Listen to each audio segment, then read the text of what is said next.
Okay, so for this particular, lecture or this series of videos, we'll do a quick review of some characteristics about police power, right?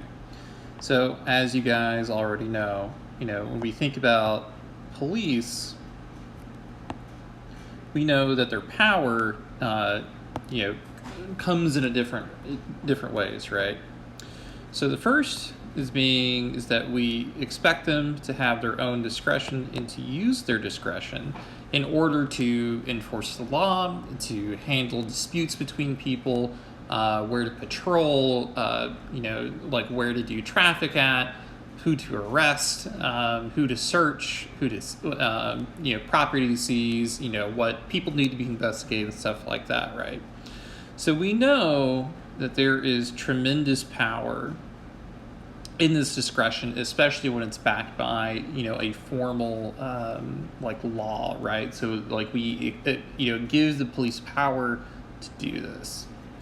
The other aspect that we know is that in order to conduct their jobs, right, we expect police to use force, right? And there are going to be times when we very much want them to do so, right? Force, can be thought of, and this is something we'll pick up later in the term, but, this is both like a verbal command, a verbal threat to do something. It can be placing your hands on someone, using a weapon, using handcuffs on someone. In some case, it's using, a taser, that's shooting someone, throwing someone to the ground. Those are all examples of using force, right? That, that is, pretty powerful, right? Something that is unique to police, right? While we as citizens, could be equipped, we could have, concealed handgun licenses, we could, carry a weapon, we could beat up people. We're not legally empowered to do that, right? And in fact, there are, a good deal, many of laws that are, passed and enforced in order to restrict, these kinds of notions, against other people, right? So we know that police have this tremendous power in place as well. Police also, as we've already discussed, can search and seize people. So if they see someone suspicious, or they have a car and they have probable cause, or if they get permission, they can search, one's vehicle. They can search a person, so pat them down, frisk them for officer safety, or go into pockets if they feel something that feels suspicious, or something like that.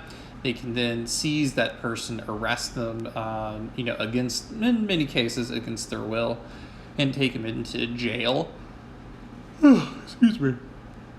Which is something that most people normally can't do, right? Like I, for one, probably couldn't just go up to someone, put handcuffs on them, and drag them out to the desert and say, "Welcome to your, prison," right? Police, have the ability to take someone and their property, and then decide that you're going to jail, we're taking your possessions, we're holding them while you await, pretrial, stuff like that, right? So there's a tremendous power related to that. And, with this is, related to discretion, right? But they also have, the keys to triggering the criminal justice system. So with that, that is, who to, again, related to it, who to arrest, who is going to get a record, whether to, file charges against someone, things like that. Like there are, this is a tremendous power, right? And so what do we think about this, right? Is that when you have these, pretty unique powers that, can, alter life trajectories, there is a trade-off expected, right? So these people exist, right? We're giving you and we're equipping you to handle this stuff, right? If we think about this from a social contract kind of thing, right, is that because we trust the police to enforce the law and to regulate people, and we sacrifice rights, our personal rights,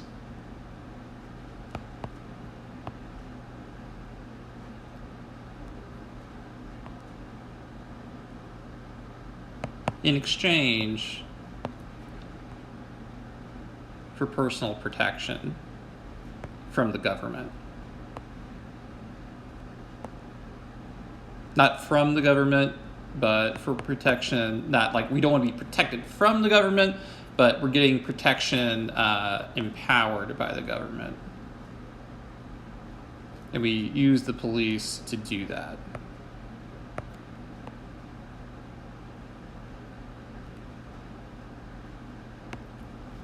So in this particular instance then, right, so if we were sacrificing this right, we understand that if we violate a law and it's brought to the attention of the police, if we, are doing something illegal or there's like a violence, kind of issue going on, we sort of, expect the police to handle this kind of behavior. There is an expectation then, right, is that, sacrificing these rights, of taking care of stuff ourselves, so this sacrifice leads to an expectation.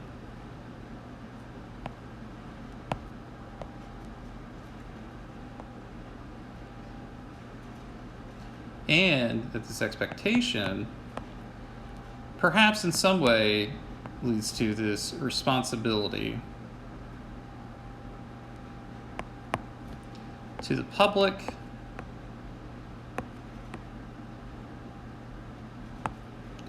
and or community, right? Public, community, we're using them interchangeably for this, right? So this idea then, right, is that when society gives up their personal powers and protection in order to feel safe, in order to feel equipped, or handle, certain duties and issues, right? The point is that there is a greater expectation about what to do, how to do it, and what we should do about it, and what the police are obligated to do since they've been given this great power, right? So for our focus on this week, then we'll know then that community policing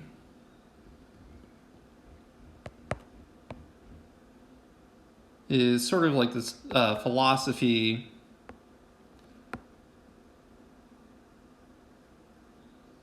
and in some ways also a program designed to hold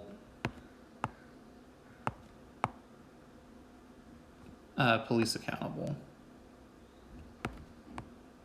and responsive.